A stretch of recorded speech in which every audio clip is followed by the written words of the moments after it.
Ukraine के मरिनका शहर से। यूक्रेन के मरिनका शहर की तबाही का वीडियो सामने आया। रूसी हमले में मरिनका शहर खंडहर में तब्दील हो गया है। डोनेस्क रीजन के मरिनका सिटी पर रूस ने कब्जा कर लिया है।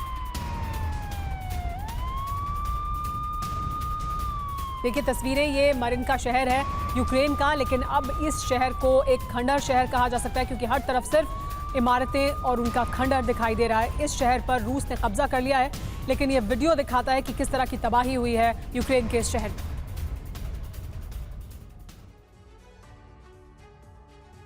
बखमुत में जीत के लंबे इंतजार के बाद एक बार फिर पुतिन के विजय रथ ने रफ्तार पकड़ ली थी। अभियान का पहला पायदान मरिनका है। रूस ने सोमवार को मरिनका पर कब्जे का ऐलान किया। अब पुतिन डोनबास और लुहांस्क से सटे इलाकों को टारगेट कर रहे हैं। रिपोर्ट के मुताबिक इस बार रूस में चुनावों के साथ ही पुतिन यूक्रेन के तमाम कब्जे वाले इलाकों में भी मतदान करवाएंगे ताकि उन इलाकों पर रूस की दावेदारी और मजबूत हो सके। इसके साथ ही पुतिन डोनबास और लुहांस्क से यूक्रेनी सेना कम से कम 300 किलोमीटर दूर करना चाहते हैं ताकि मिसाइल डोनबास तक पहुंच ही ना सके।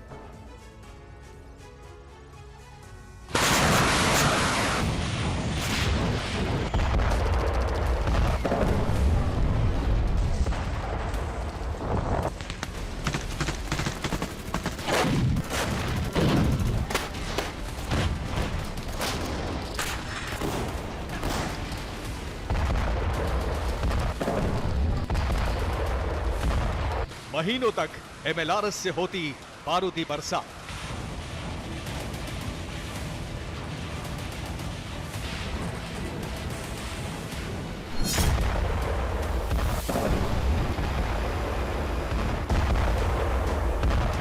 रूसी सैनिकों ने दिन रात एक कर दिया। कभी हवा से तो कभी आर्टिलरी से होता रहा प्रहार।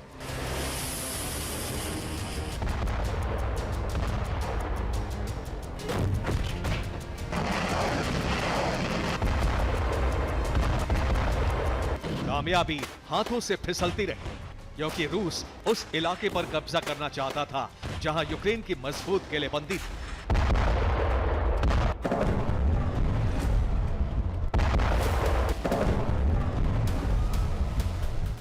सैनिकों के कई ठिकाने थे। हथियारों का बहुत बड़ा जखीरा मौजूद था। बहुत लंबी जंग के बाद आखिरकार सोमवार को रूस ने दावा किया कि यूक्रेन के मरिनका पर कब्जा कर लिया गया है। रूस की सेना ने बाखमुत के बाद जीत हासिल की है। मरिनका से यूक्रेनी सेना को वापस जाना पड़ा है।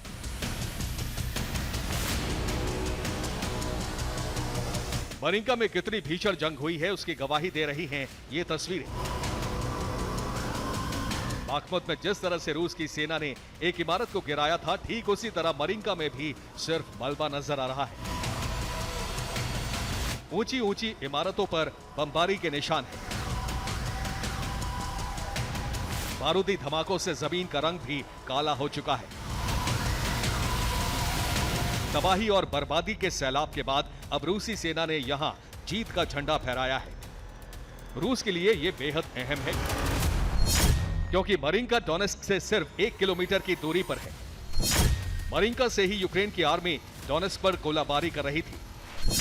यहीं से 21 किलोमीटर के दायरे में यूक्रेनी फोर्स की मजबूत किलेबंदी थी।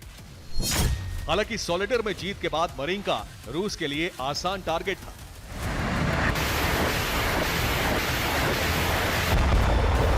मरिनका पर कब्जा करना रूस के लिए बेहद जरूरी बन गया था क्योंकि मरिनका को यूक्रेनी सेना ने एक अहम ठिकाना बनाया था।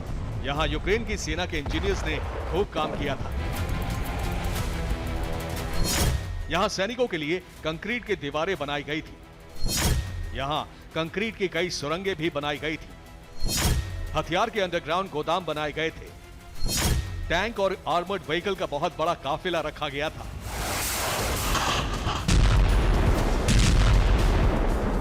मरिनका भी मारियुपोल की तरह ही घनी आबादी वाला इलाका था। यहां की इमारतों में यूक्रेनी सेना ने फायरिंग के पॉइंट्स बना लिए थे। हथियार जमा करने के लिए भी यहां जगह की कमी नहीं थी।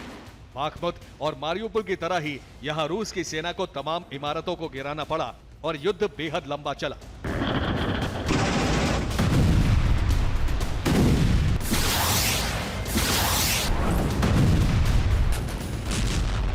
डॉनबास और लुहांस्क की सुरक्षा करना रूस की प्राथमिकता है।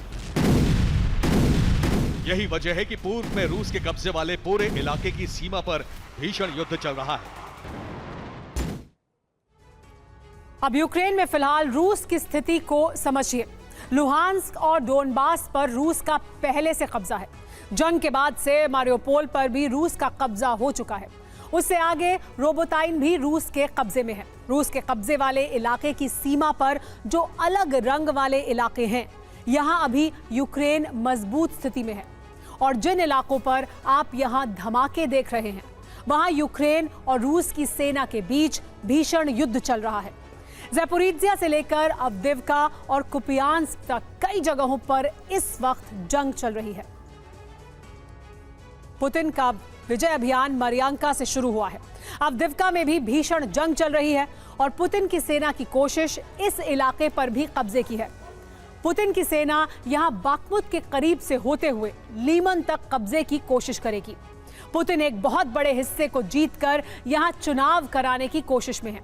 ज़ैपोरिज़िया, ओलेक्जेंड्रिवका, खेरसोन, बुलेदर, तोरेस्क, क्रामातोर्स्क, पोपासना, सोलोवियांस्क से लेकर खार्कीव तक को जीतकर पुतिन अपना विजय अभियान पूरा करना चाहते हैं।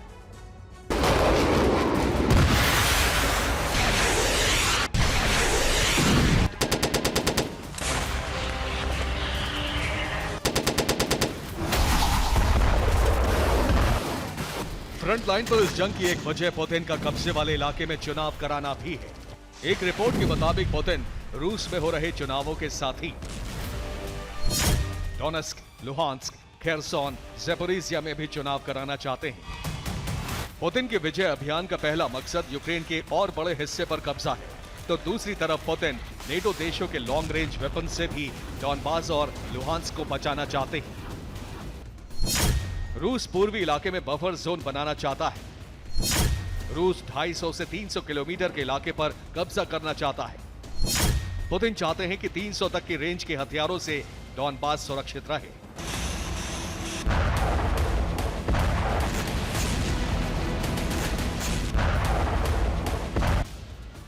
ये टोश्का यू बैलिस्टिक मिसाइल है। यूक्रेन इस हथियार से रूसी सेना पर हमला कर रहा है। समझौते के तहत नेटो यूक्रेन को 299 किलोमीटर की रेंज से अधिक वाले हथियार नहीं दे सकता है। यही वजह है कि पुतिन डॉनबास, लुहांस्क से लगे 300 किलोमीटर के एरिया पर कब्जे की कोशिश में है।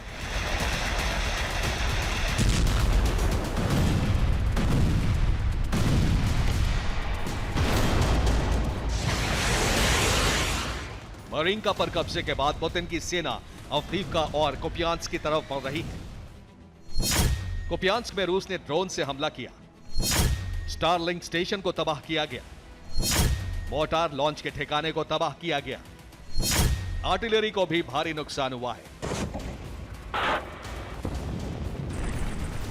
स्पेशल ऑपरेशन के दौरान रूस नेटो के हथियारों को टारगेट कर रहा है।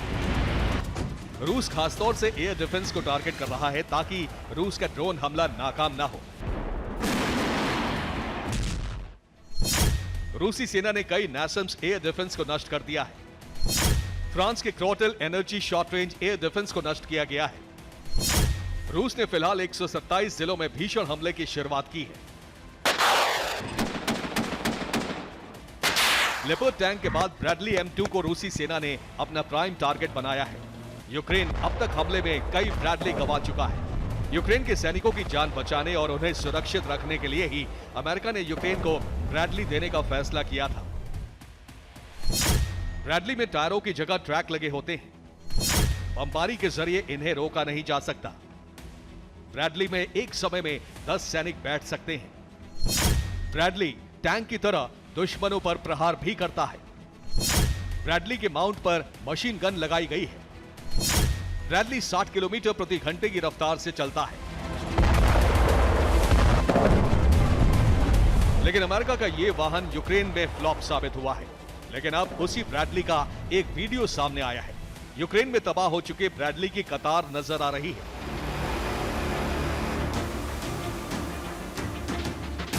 यूक्रेन इस वक्त हथियारों की किल्लत से जूझ रहा है और इसी तरह यूक्रेन के हथियार नष्ट होते रहे तो पुतिन के विजय अभियान को पूरा होने से रोकना नामुमकिन हो जाएगा। Bureau report, TV9 Bharat.